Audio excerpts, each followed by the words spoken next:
आहे आता. कांदा भाजलेला आहे आणि खोबरा आहे. जाम पसारा पडलेला आहे सगळीकडे. सगळं आवरायचं आहे. बघायची तुम्हाला चिल्लर पार्टी. सगळे मस्त बसलेले आहेत. ही आहे श्रीच्या आत्या आणि हे बाळ आहे.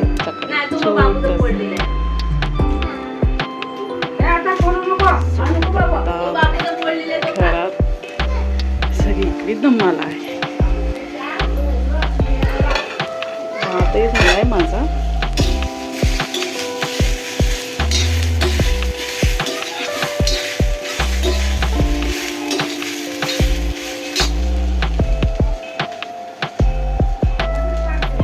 खूप पसारा झाला आता. मला काही अवस्थाच येत नाही. गोंधळ उडालेला सगळीकडे.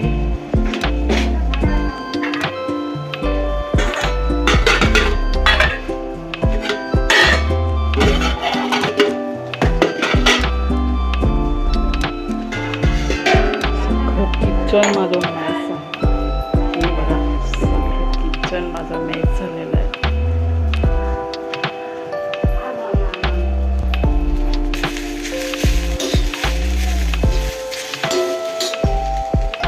आज बुधवार म्हणून मी आज बांगडा आणला होता आणि पाहुणे आपल्याकडे आले होते म्हणूनच मी बांगडा सुद्धा घेतला. एकदम 2 टायमाचं होऊन जाईल आणि चिंता नसणार संध्याकाळची. त्या हिशोबाने आज मच्छीचाच बेत ठरवला होता मी. सकाळी चांगला छान नाश्ता भरपूर झाला होता. मी बराच उशिराने स्वयंपाक करायला घेतला. 12:30 तरी झाले होते. मच्छीवाला पण खाली आला होता. आज बऱ्यापैकी सारण आणि फ्राय मच्छी करूया. वहिनींनी सुद्धा त्यांच्या माहेरातनं मुशी फ्राय केलेल्या आणल्या होत्या. ती सुद्धा आपल्याला टेस्ट करायची. मला जास्त आवडत नाही पण श्रीला खूप आवडते आणि माझ्या सासूबाई एवढ्या मुशी मच्छी खात नाही. त्याच्यामुळे मी फ्राय मच्छी बांगड्याची फार कमी ठेवली होती आणि सारण्यासाठी भरपूर मच्छी वापरली. पण ह्याचा निर्णय घेता घेता मला फार कन्फ्युजन झालं होतं. कारण मी माझ्या पाहुण्यांना किती मच्छी फ्राय लागते किंवा काय मला अंदाज नव्हता. मी वहिनींना पण विचारलं तर त्यांनी पण मला अंदाज थोडा सांगितला की फ्राय मच्छी ऑलरेडी आपल्याकडे आहे, त्याच्यामुळे तुम्ही रशातली मच्छी जास्त करा. त्यांच्या म्हणण्यानुसार मी तसंच केलं. फ्राय मच्छी थोडी कमीच ठेवली, बाकी सारणाला घेतली होती. आणि भाऊसुद्धा गावावरून आले होते. त्यांनी बरेच 10 दिवस सुट्टी घेतली होती, तर त्यांना इथूनच गोरेगावमधूनच त्यांना त्यांच्या कामावर जायचं होतं. बहिणी खूप आपल्याकडे क्लोज होऊन टेन्शनमध्ये बघतायत वाटतं की काय करतात ते ह्या.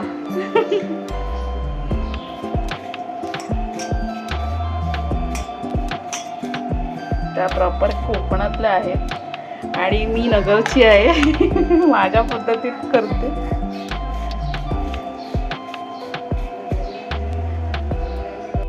मला घाम त्याला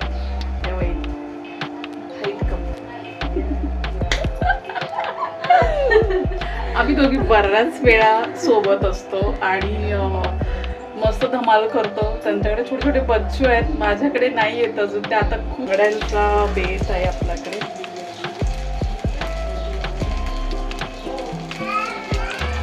बहिणी माझ्याकडे आल्या तर मी त्यांना कधी काम नाही करू, पण त्याही मला तिकडे आल्यावर काम नाही करू. आम्ही आराम देतो दोघींना. इथे गॅसचा प्रॉब्लेम झाला.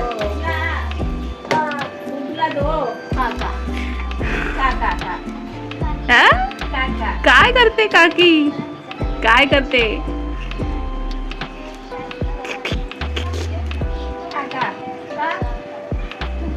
मम्मीला देतो खायला.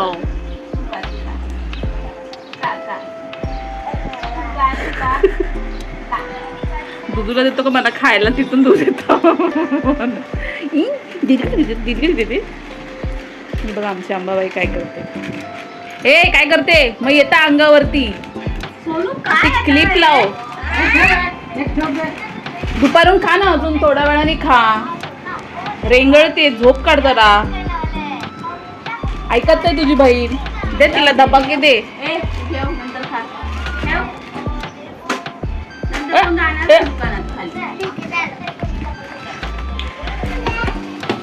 दरवाजा निघत नाही ना, मला वर हात लावावा लागतो असा.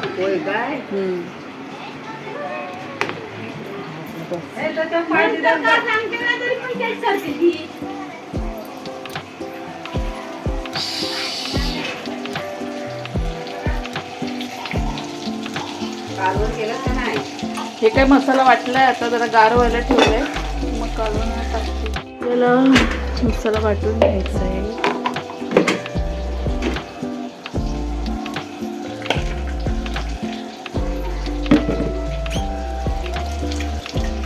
मस्त ऊन पडले.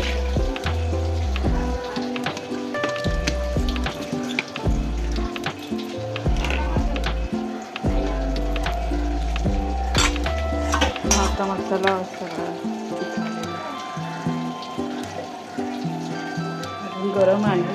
अजून गरम आहे, जरा हे गार होऊ दे आपण. मला खूप भीती वाटते, नवीनच मिक्सर घेतला आणि त्याचा प्रॉब्लेम होऊ नये म्हणून जरा टेन्शनच येते.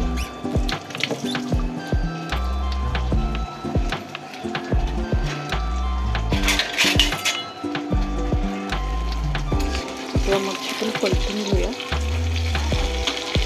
आज आपल्या बिल्डिंगच्याच खाली मच्छी वाटतात. मी त्याच्याकडनं नेहमीच घेते, कारण मला इथून जवळ मालाड आहे. तो मालाडला भरपूर ऊन लागतं, उशीर होतो आणि अजून श्री काही कामावरून आलेला नाही आहे, त्याच्यामुळे मला असंच करावं लागतं. इथूनच घेतले, ताजे बांगडे घेतलेत 150ला. त्याला मी 10 दे म्हणाले होते, पण नाही झालं. तो खूप महाग आहे. पान कोंबडीला सगळं पाणी लागतं आणि लगेच सुसू सुसू येतं, है ना सिद्धी? पान कोंबडी आहे ना तू? पान कोंबडी आहे? बोल नाही. नाही, अरे बापरे, आपली हिरोईन आहे छोटी. 4 कांदे आणि खोबरं चांगलं फ्राय करून घेतलंय. लसूणही साफ करून झालाय. तर शेवटी अद्रक राहिलं होतं. अद्रक माझ्या लक्षात आलं तेव्हा मी घेतलं ते साफ करायला. नेहमी माझा चिकनला आणि मच्छीला हाच मसाला असतो. फक्त मी याआधी मच्छीचं सारण करायचं तेव्हा तो असाच कच्चा मसाला वापरायचे, पण काही खास चव आली नव्हती. पण नंतर मी ह्यांच्यासारखंच करायचं ठरवलं, त्याला फ्राय करायचे थोडे, त्याच्यामुळे छान चव यायला लागली. आणि आपल्याकडे जास्तीत जास्त मच्छीच बनत असते, त्याच्यामुळे त्याचा रस्सा जरा भाजून वगैरे केला तर छान लागतो टेस्टला. आणि त्यात कोकम आपले गावचे आंबट. सर्व मसाला फ्राय करून घेतला आणि आता त्याला ग्राइंड करायची वेळ आली आहे. मी मसाला गरम केल्या लगेच मिक्सरला ग्राइंड करत नाही, थोडा थंड होऊ देते. तसाही हा मिक्सर मी नवीन घेतला आहे. आईंचा मिक्सर होता, तो खूप जुना झाला होता, म्हणून मी हा नवीन घेऊन आले. ह्या कंपनीचं नाव प्राईड आहे. खूप फास्ट आहे, म्हणजे जास्त व्होल्टेजचा आहे. मी खूप सांभाळून करते. कधी कधी त्याला लोड येतो तर तो थोडा थंड होतो.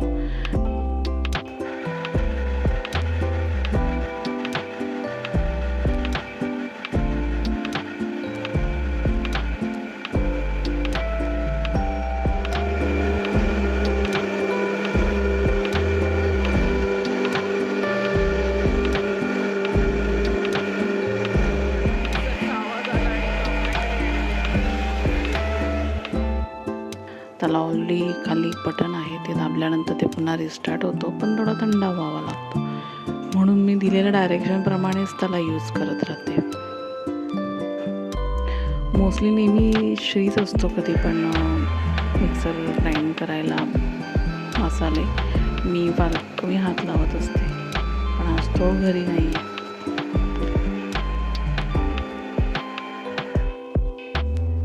गीतांशला काही गाण्यांचा आवाज आला का तो खरं नाचायला लागतो आणि मिक्सरच्या आवाजाने खरोखर तो नाचायला लागला होता. तो मला सारखा वाकून वाकून बघत होता आणि नाचत होता. मला हे बघून खूप वेगळं वाटलं. खरं तो प्रत्येक म्युझिक किंवा साऊंडला तो गाणी समजून नाचायचा. खूप मजा करत होता तो.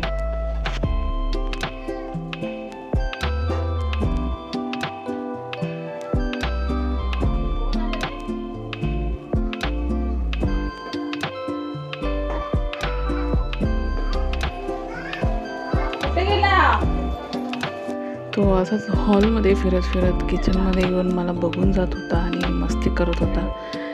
आणि मिक्सरचा आवाज ऐकून तो आतमध्ये पण आला होता. मी त्याला घेऊन मध्ये मध्ये जाऊन खेळत होते त्याच्यासोबत.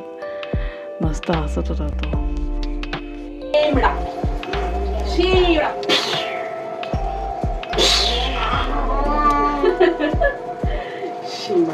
हिला हाय कर हाय कर हाय कर. ते बघ ते बघ ते बघ बोल हाय. गीतांश मध्ये मध्ये येऊन किचनमध्ये खेळत होता. मला पण करमणूक होत होती. जेवण बनवता बनवता माझं त्याच्याकडे लक्ष पण होतं. काही तो करेन पण खूप शाण्या बाळासारखाच तो खेळत होता. बांगडे ही मस्त फ्राय झालेले आहेत आणि अजून थोडेसे आहेत ते फायनल करायचे आहे. त्याला मस्त रव्याची कोटिंग लावली का कुरकुरीत छान होतात. आपल्याकडे श्रीला विदाऊट रव्याशिवाय मच्छी आवडतच नाही. त्याला कंपल्सरी रव्याला कोटिंग केलेलीच त्याला मच्छी फ्राय आवडते आणि मला कंपल्सरी ते करावं लागतं. छान टेस्ट लागते तरीसुद्धा. मच्छी खाल्ल्यासारखी सुद्धा वाटते, तीही फ्राय मच्छी.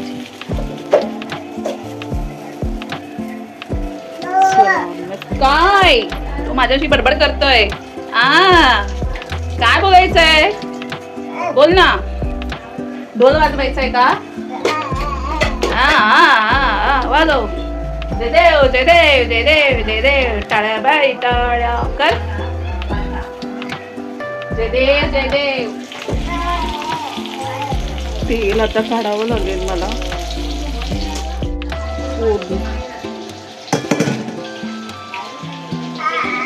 टाळ्या बाई टाळ्या. हे घे, मी तुला ढोल वाजवायला देते. वाजव. डिचक डिचक डिचक डिचक डिचक डिचक डिचक डिचक डिचक डिचक डिचक डिचक. बाबा लगेच बाबा लगेच. डिचक डिचक डिचक डिचक डिचक डिचक डिचक डिचक. या या या.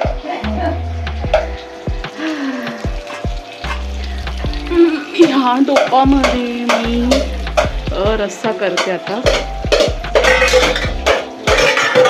शियार मला ब्लॉगमध्ये आवडत नाही एवढं माझं माहिती. अचानक आपल्या घरी जेव्हा पाहुणे येतात तेव्हा आपली काय धावपळ होते हे मला खरंच जाणवत होतं. पण ह्यामध्ये म्हणजे माझी उत्सुकता वाढवणारं म्हणजे हे बाळ होतं. गीतांश बाळ होतं. खूप छान मला साथ देत होतं आणि माझी मस्ती चालू होती त्याच्यासोबत. आणि तो मध्ये मध्ये माझ्याशी बोलत पण होता. आणि आमच्या आत्याबाई म्हणजे श्रीच्या आत्या ह्याही खरंच खूप गप्पा मारायला होत्या. आणि मध्ये मध्ये येऊन त्या छान मला एकटून गप्पा मारून माझ्याशी निघून जायच्या. त्यांचे पानं खात खात त्यांचा वेळ छान चालला होता. माझ्या सासूबाईंच्या त्यांच्याशी फार गप्पा चालू होत्या. त्या दोघींचं चांगलं जमत होतं. मी फक्त किचनमध्ये होते आपल्याला सगळ्यांना छान लवकरात लवकर जेवण करून देण्यासाठी. बाकी वहिनीही त्यांचा वेळ घेत होत्या.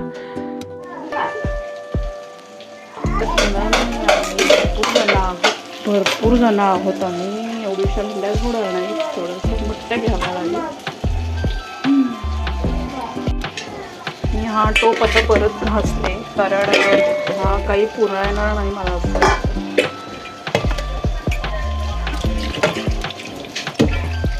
आमच्याकडे तसे ही भांडे दोन्ही वेगवेगळे आहेत. जसं नॉनव्हेजचं वेगळं आहे आणि व्हेजचं वेगळं आहे. तर नॉनव्हेजची भांडी ही माझी खूप पातळ आणि लाईट स्टीलची आहेत आणि आपले व्हेजची भांडे ॲल्युमिनियमचे आहेत. कारण जेव्हा मी कोकम टाकून मच्छी बनवते तेव्हा ते ॲल्युमिनियमची भांडी खराब होऊ नये म्हणून मी स्टीलची भांडी वापरण्यात आणलेली आहे. तर झालं असं होतं की आम्ही बरीच जणं होती आणि भात खाणारी माणसं होती, काही चपाती खाणारी.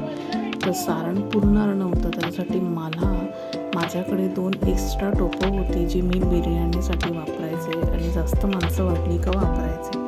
त्यातला एक टोप मी काढला आणि तो घासून घेतला आणि तो वेळेतच त्याचा विचार करून मी त्यात मच्छीचं सारण बनवायचं ठरवलं. त्याशिवाय हे 2 टाईम पुरणारही नव्हतं. आणि सारण म्हटलं का माणूस छानपैकी फुरक्या मारून पितंसुद्धा. तर असंच काही होऊ शकतं याच्यासाठी मी ॲडव्हान्सच बनवायचं ठरवलं होतं. तसंही आमच्या नगर साईडला आम्हाला सारण फार घट्ट लागतं, जे भाकरीसोबत किंवा तुम्ही भातावरही खाऊ शकतो. पण ह्याच्यापेक्षाही पातळ कोकणातल्या व्यक्तींना लागत असतं. माझ्या घरी असेच खाणारे काही माणसं आहेत की त्यांना सगळं पातळ लागतं आणि झणझणीत आणि लाल रंगाचं लागतं. त्याच्यामुळेही माझी गडबड पटकन समजली मला आणि मी लवकरच हा निर्णय घेऊन टाकला आणि हा मोठा टोप वापरायला घेतला. नेहमीप्रमाणेच मला किचन जराही आवडत नाही. मला कधी पटकन स्वयंपाक करून मी बाहेर पडते मला असं होतं, पण नेमकं जेव्हा आपल्याकडे पाहुणे येतात तेव्हा आपण त्यांच्या प्रत्येक गोष्टी सेवेला उभेच असतो. एरवीसुद्धा नेहमीप्रमाणे सुद्धा आम्हा तिघांसाठी पण मी सकाळी अशीच 10 वाजेपर्यंत नाश्ता आणि दुपारी 1:30 ते 2 दरम्यान माझा स्वयंपाक असतो आणि नित्यनियमाने मला या सगळ्या गोष्टी आवडतात करायला. पण जेव्हा एक्स्ट्रा माणसं होतात ना त्यांच्यासाठी तर तेवढीच मेहनतही आणि खूप उभं राहावं लागतं. आणि माझी खूप एक छान सवय पण आणि मी त्याला घाणेरडी सवय पण म्हणते की जेव्हा पाहुणे येतात ना मला असं वाटतं त्यांच्याकडे काहीच कमी पडू नये, त्यांना सर्व काही मिळावं, त्यांनी जाताना इथून आनंदात जावं, शिवाय मला कोणी नावं ठेवू नये असा माझा नेहमी प्रयत्न असतो.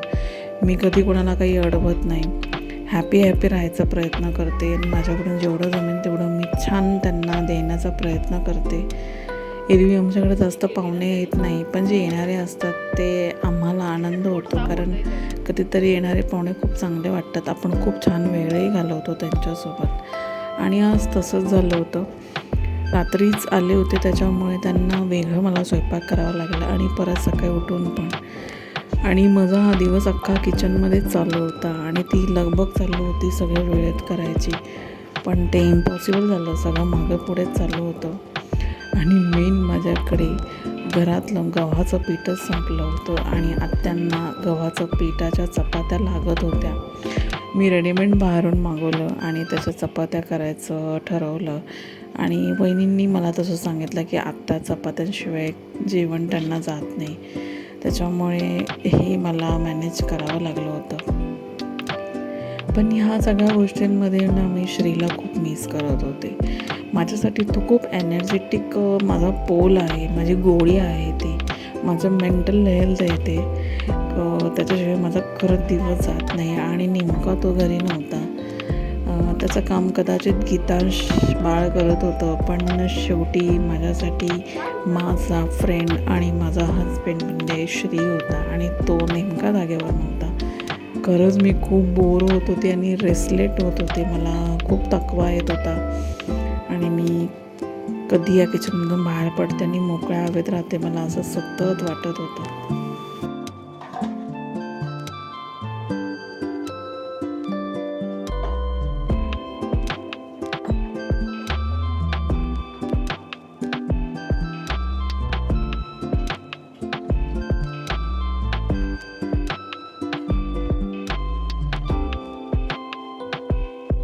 गीतांश जेमतेम 1 वर्षाचा झाला होता, पण अजूनही तो दुधावर आणि पेजेवर होता.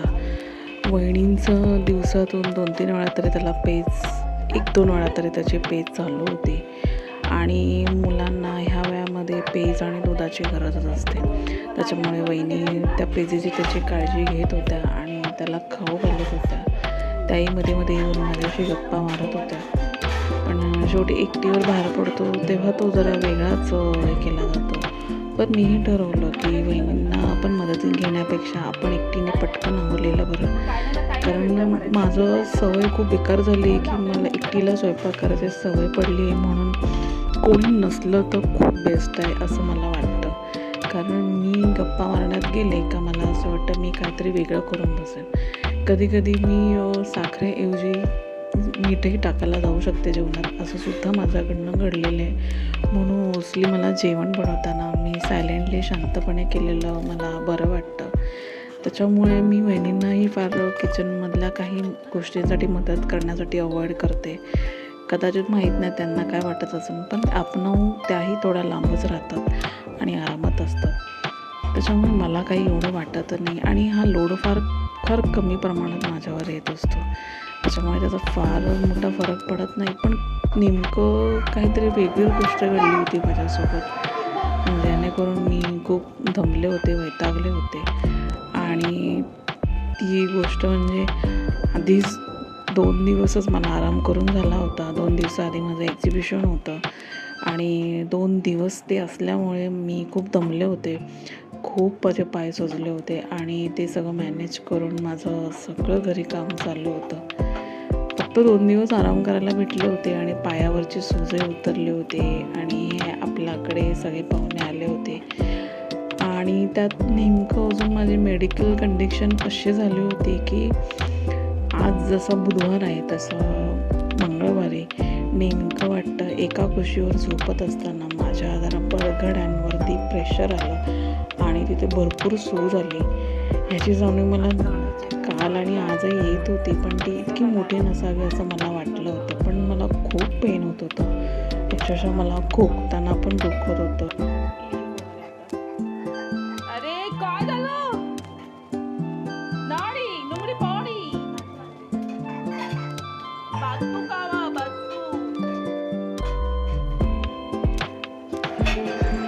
तो वहिनींच्या मागे लागला, त्याला भूक लागली. टिव टिव टिव टिव टिव टिव करतोय सारखा. भूक लागल्यावर झोप लागल्यावरती.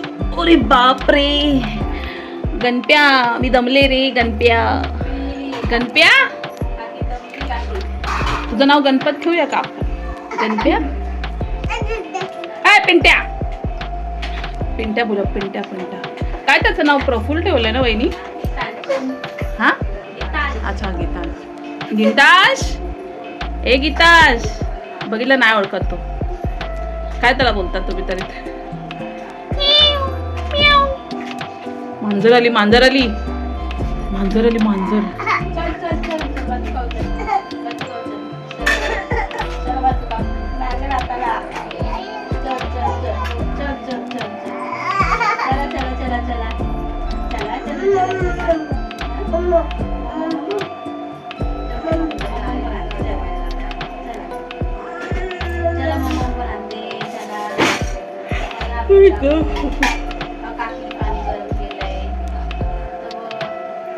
कोमट करून घ्या चांगलं. ए इकडे या गुंडा, इकडे या. इकडे या. दे ताली, दे ताली, दे ताली, दे मला.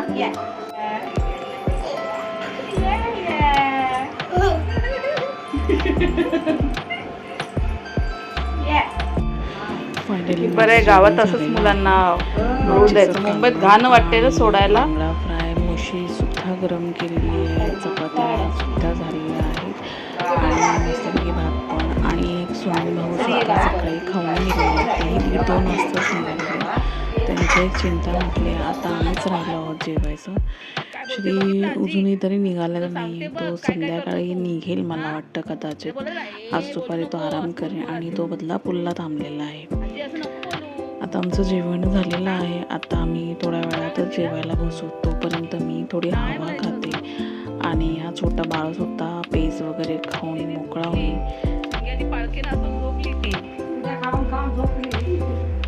तिच्या रांगर किंमत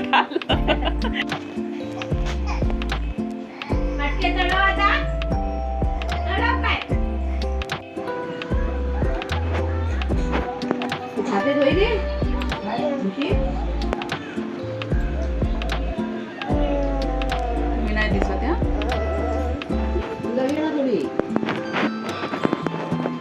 व्हिडिओ काढते आमचा बघ.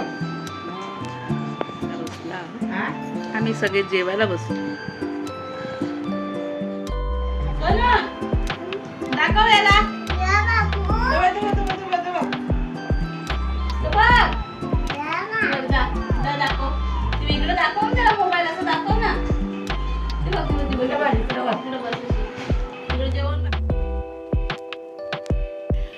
जेवण आमचं झालेलं आहे.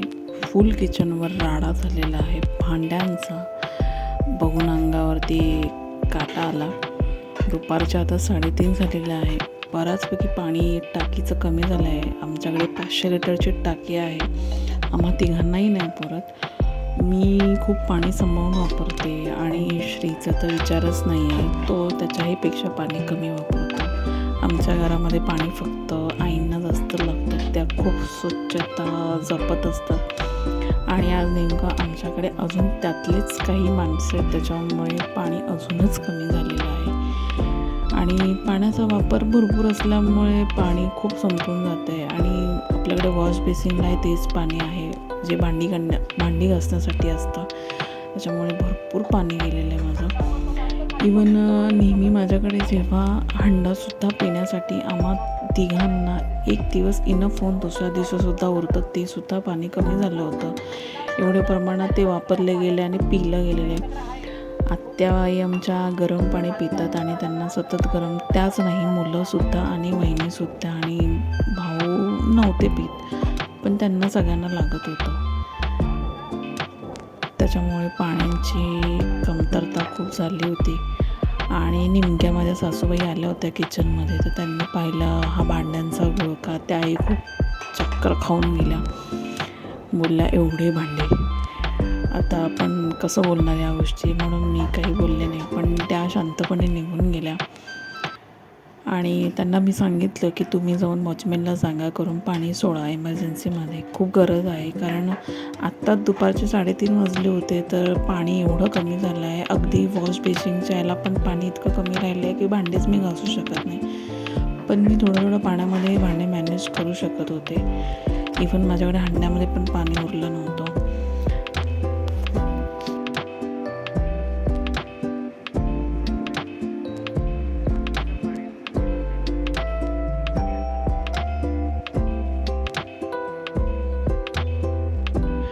4 वाजत आले होते आणि सगळे मस्त खाऊन आराम करायला गेले होते. मी पण लाईट ऑफ करून टाकले होते, कारण ते बाळ सतत रडत होतं, त्याला खूप सर्दी वगैरे झाली होती. मी मात्र माझा घोळ चालला होता की मी अर्धी भांडी घासते आणि एक फेरफटका मारून येते, मी परत अर्धी भांडी घासते.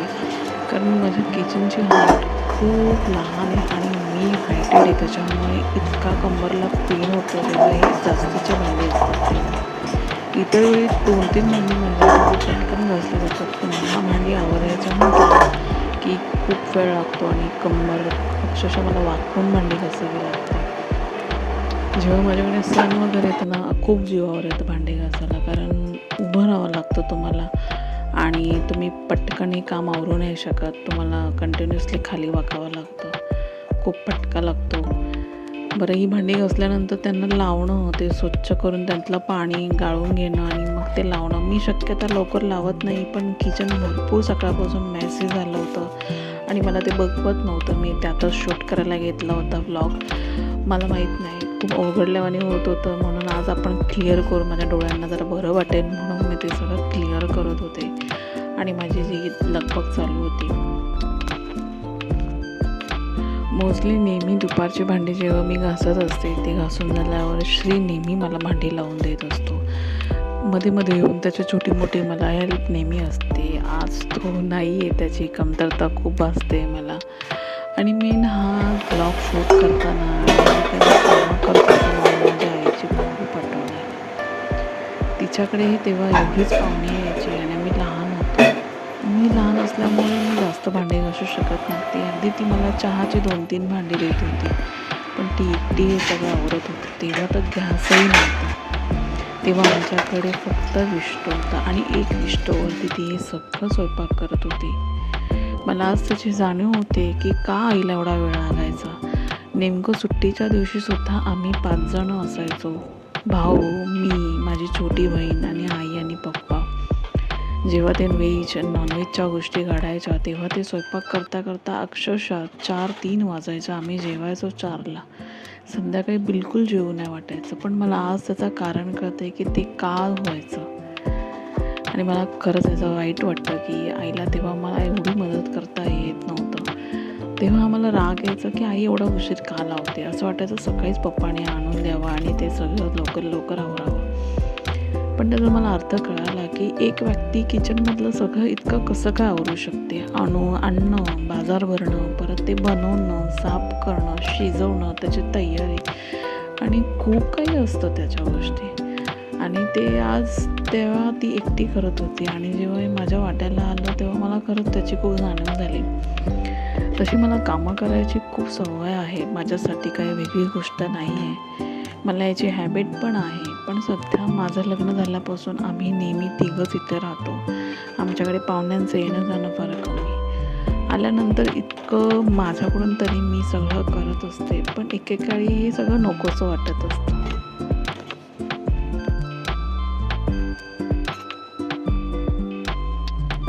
पटापट सगळी कामं आवरून घेतलेली आहे. आता मी गॅस पण क्लीन करून घेते, कारण भरपूर चिकट झालेलं होतं सकाळी नाश्ता वगैरे. मला फार काही आवडता आलेलं नाही आहे. आता संध्याकाळी पण बघूया किती जेवण उरलं आणि किती बनवायचं आहे. पण त्याआधी मला माझं एक काम करायचं आहे, म्हणजे टाकीत मला पाणी वाढवायचं आहे आणि हंड्यातसुद्धा कमी झालं होतं. आईनं निरोप सांगितल्याप्रमाणे त्या जाऊन आलेल्या आहेत, पण तो खाली नव्हता वाटतं आणि तो फोनही उचलत नव्हता. त्यामुळे मी वॉचमॅनला सतत फोन करत होते. इवन माझं आता ठरलं होतं की मी जरा स्वतः खाली जाऊन जरा हवेखाली बसणार आहे, कारण हॉलमध्ये सगळेजण झोपलेत, आरामात आहेत आणि मला पण तिथे जागा नव्हती झोपायला. म्हणून जरा खाली जाऊन जरा श्रेशी गप्पा मारून मग वरती येऊया. मी तसाही बाथरूमचं टाकीचा नळ चालू करून ठेवला होता, कारण तो कधीही सोडेन तर ते फुल टाकी झाली पाहिजे होती आपली. त्यासाठी मी वाटच बघत होते आणि माझं आवडून घेतलं नाही. मी सगळं आता बंद केलं आहे, पण आराम करूया. 4 वाजलेले आहेत.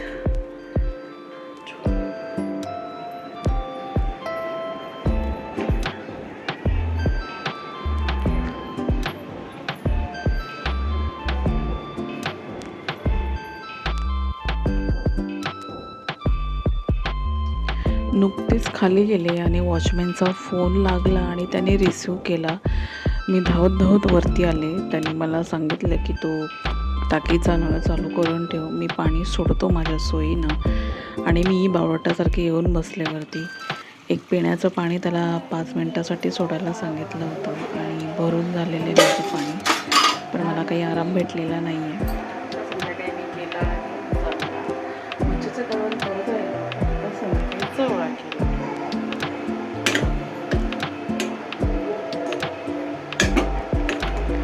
आराम काही झाला नाही. बहुतेक बिझनेसच्या कामं करत राहिले आणि नेमकी संध्याकाळ झाली. सगळ्यांना चहा दिला आणि संध्याकाळी परत काय बेत करायचा, पुन्हा त्या किचनपासूनच सुरुवात. मी बाहेर जाऊन जवळा घेऊन आले होते आणि तो रातच्या रात आपण खाऊया. मच्छीचा थोडा रस्सा उरला होता, त्याच्यामुळे आम्ही तोच कॅरी फॉरवर्ड पुढे केलेला आहे. आता आज मी श्रीची वाट बघते की तो रात्री कधी येतोय. निघाला आहे बदलापूरवरनं आणि आता 9:30 झालेले आहेत. आम्हाला सगळ्यांना जेवायचं, सो आम्ही वाट बघतोय वहिनींची. त्या बाहेर गेल्यात जरा.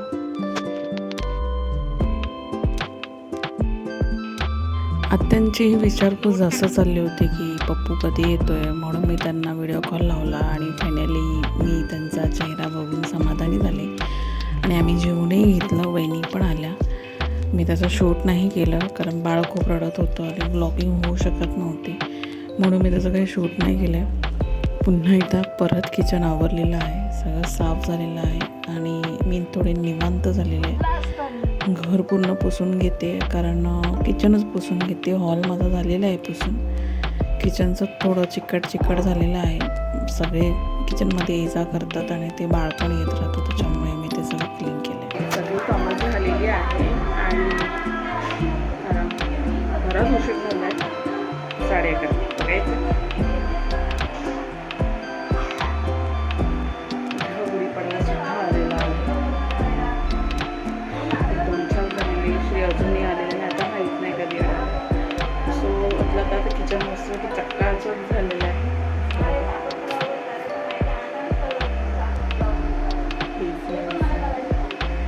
आपण थोडा वेळ झोपणार आहे, थोडा वेळ येणार आहे आणि मग झोपणार आहे.